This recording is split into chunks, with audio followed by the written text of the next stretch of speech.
वालेकुम dear students.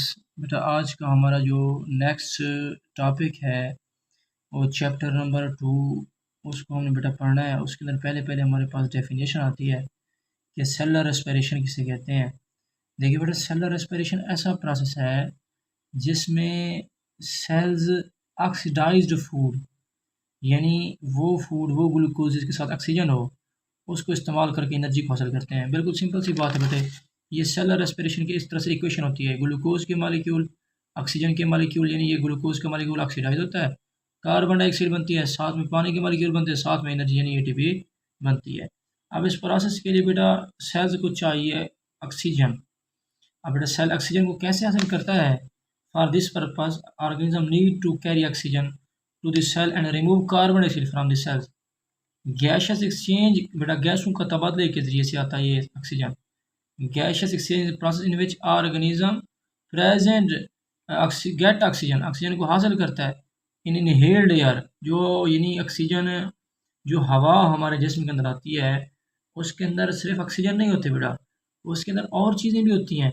अब organism क्या करता है, गैशियस एक्सचेंज में जो हवा होती है उसमें से ऑक्सीजन को बेटा ले लिया जाता है, ब्लड के अंदर दाखिल कर दिया जाता है और ब्लड के अंदर मौजूद कार्बन डाइऑक्साइड को हवा जो बाहर निकलती है वो जिस्म से बाहर लेकर जाती है।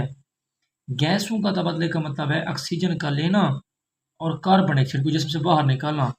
अब बेटे ब्रीथिंग क्या है? Process in which animal move air. Oxygen की बात नहीं कर रहे बेटा, टोटल एयर की बात कर रहे हैं। In and out of their body it is done to get oxygen. ये वाला काम पूरी की पूरी एयर को लेना, एयर को बाहर निकालना, ये किस चीज़ के लिए होता है बेटा? ताकि उस एयर में से, हवा में से ऑक्सीजन को ले सकें और कार्बन डाइऑक्साइड को निकाल सकें।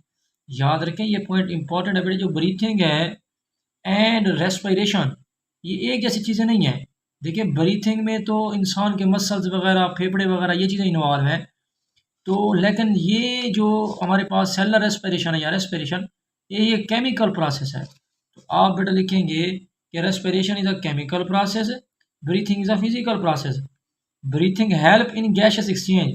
ब्रीथिंग का मतलब एयर को जिस्म के अंदर लेना। जब एयर को जिस्म के अंदर लेते हैं तो उस एयर में से ऑक्सीजन ले लेना, ये बेटा गैसेस एक्सचेंज हो गया। Gases exchange in term help in respiration. जब गैसों का तबादला होगा वो बेटा हम ऑक्सीजन को लेंगे तो वो ऑक्सीजन इस सेलुलर रेस्पिरेशन को करवाने के लिए क्या होगी बेटा? ज़रूरी होगी। एरोबिक रेस्पिरेशन कहते हैं ऐसी रेस्पिरेशन जिसमें ऑक्सीजन को इस्तेमाल किया जाता है while carbon dioxide and water are produce. बेटा अभी हमने इक्वेशन की मदद से मैंने बताया आपको, ऑक्सीजन को इस्तेमाल किया जाता है, कार्बन डाइऑक्साइड और पानी बनता है, साथ में एनर्जी भी बनती है। ग्राफ की सूरत के अंदर इस तरह से भी आपको नज़र आ रही है। ब्रीथिंग जो होता है बेटा, मैंने कहा पूरी की पूरी हवा को ले लेना जिस्म के अंदर, लंग्स के अंदर। Air moves in the lungs और air moves out of the lungs, ये प्रोसेस होता है बेटा ब्रीथिंग। इसी तरह से बेटा गैशियस एक्सचेंज क्या है? इसके अंदर हम ऑक्सीजन और कार्बन डाइऑक्साइड की बात करेंगे। ब्रीथिंग के जरिए से पूरी की पूरी हवा को जो ले लिया, उस हवा के अंदर ऑक्सीजन को बेटा ले लेना और कार्बन डाइऑक्साइड को जो हम हवा बाहर निकाल रहे हैं उसके ज़रिए से बाहर निकाल लेना। अब ये है गैशियस एक्सचेंज। गैशियस एक्सचेंज जब होता है तो उसमें जो ऑक्सीजन बेटा हमने ली हवा से, वो ऑक्सीजन को इस्तेमाल करना for the oxidize of food, ताकि फूड की ऑक्सीडेशन हो सके। तो ये हमारे पास होता है सेलुलर रेस्पिरेशन। अभी मैंने बताया बेटा इसके प्रोसेस के दौरान कार्बन डाइऑक्साइड और पानी भी बनता है।